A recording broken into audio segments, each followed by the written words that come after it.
Florence. It's a name I'll never forget. It was about 1972. I was working in the acute psychiatric unit of the old Lincoln Hospital, located in the area of Bronx known as Fort Apache at the time. So those of you who know Bronx, New York, and Fort Apache, highest crime rate in the country, I think, at that point, or at least one of the top in crime. And we had an experimental psychiatric unit. And Florence was a new admission. We had a double door after she was admitted through the emergency diagnosis of allowing her in for 10 days for an evaluation. And she had been apparently burning herself with, I think, cigarettes, little burns all over her body. And her daughter brought her to us. And so when you open the double doors, you see a big living room.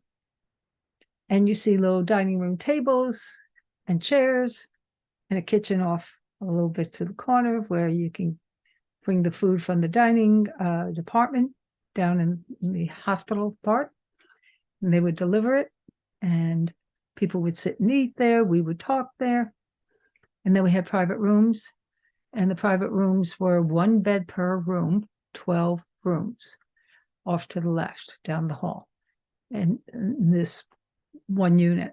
And to the right, we had a couple of rooms for the chief of psychiatry and the supervisor of nursing, and then a big room where we all met, the psychiatrist in training.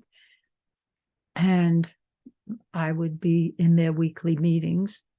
And so right then, I was sitting at my desk, which was right by the double doors of new entry.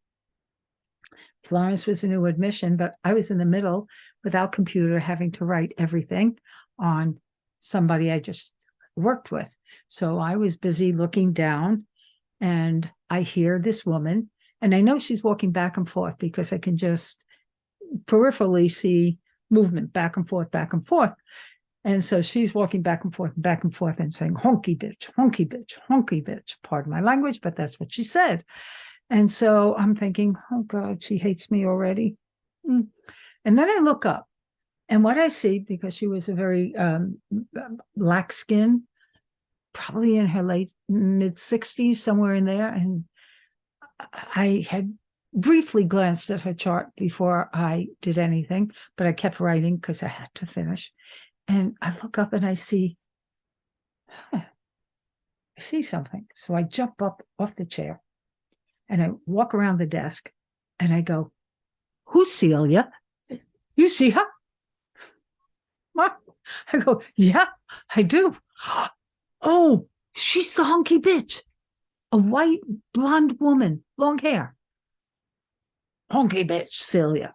Ah, okay. Oh my God. She slept with your husband in my own bed, and he threw me out. I said, where was this? And it was in the South, in another state.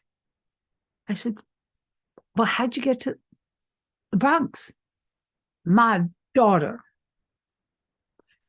Her daughter had been married already, out of the house. Apparently, the father was not the nicest person. And apparently, Florence was frightened of him anyhow. Terrible stuff going on. So I'm going, oh my God. But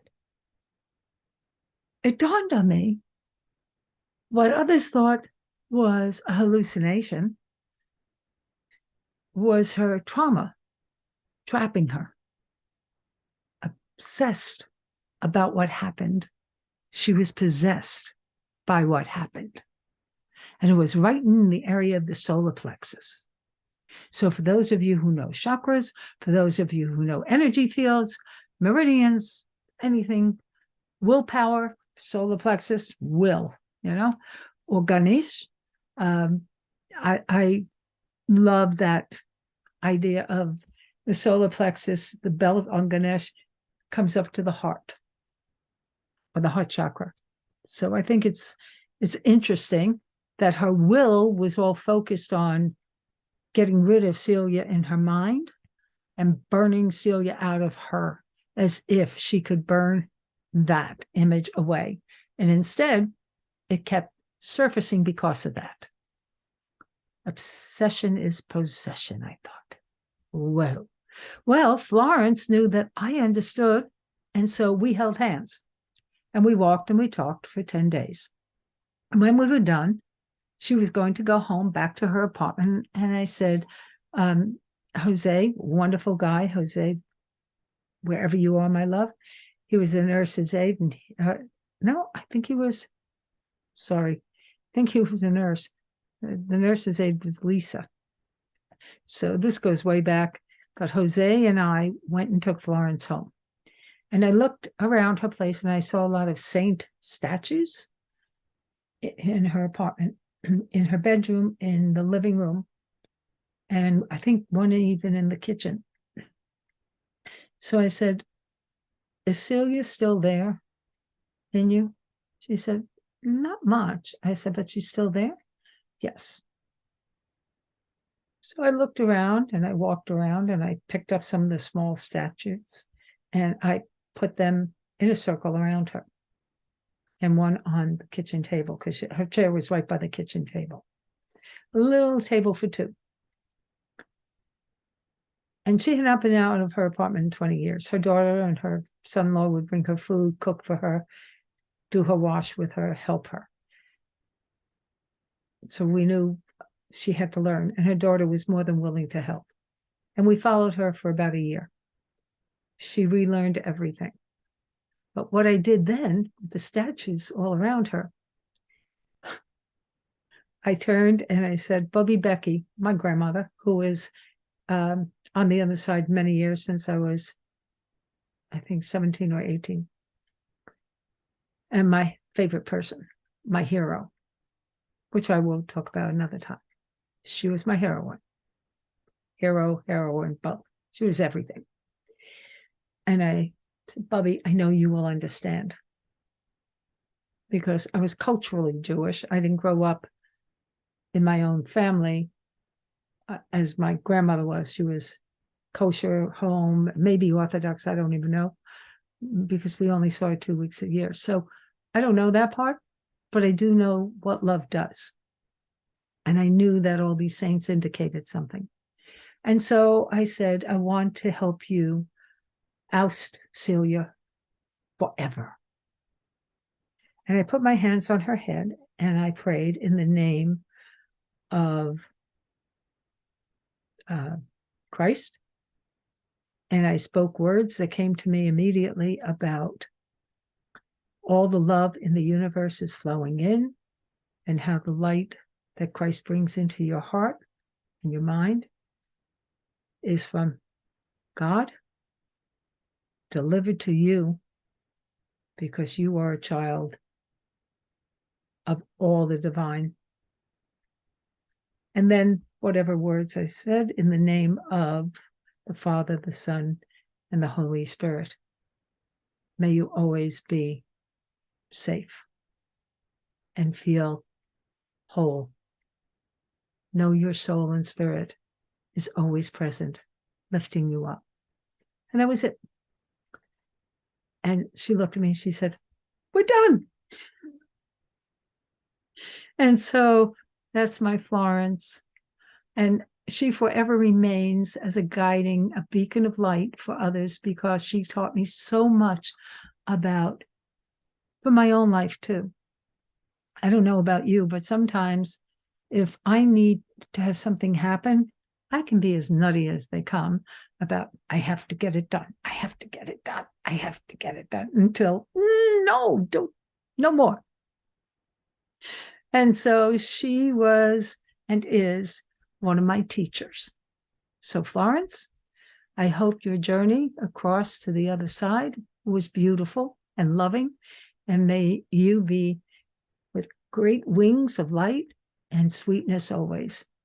And may your family who took care of you, nurtured and supported you and loved you, your daughter, your son-in-law, may they too be as wonderfully filled with light as you.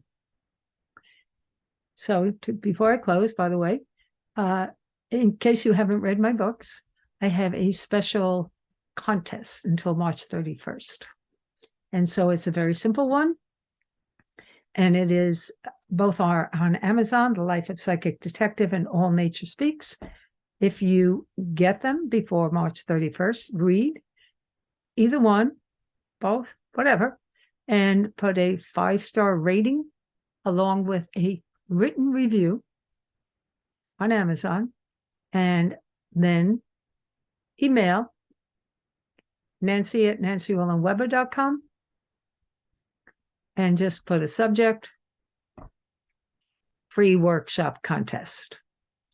I give quite a few workshops, one a month, one subject a month.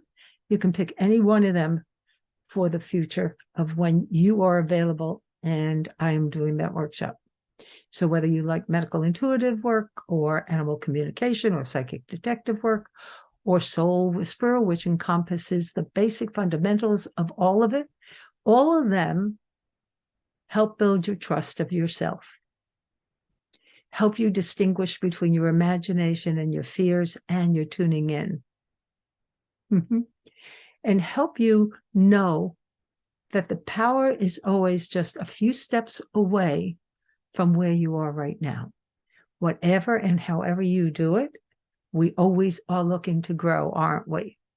So join me on one of the workshops if you want. I love doing them. I think the March one is Soul Whisperer. It's the one I began years ago, and I called it Sacred Soul Powers. But I love the term whisperer in today's world. We all know what that means. So I wish you all a very gentle day and peaceful night. Till we meet again. And oh yes, can you hit the subscribe button, please? That way you're always notified when I'm doing another one. And eventually I'll be doing some live ones. I really am done now.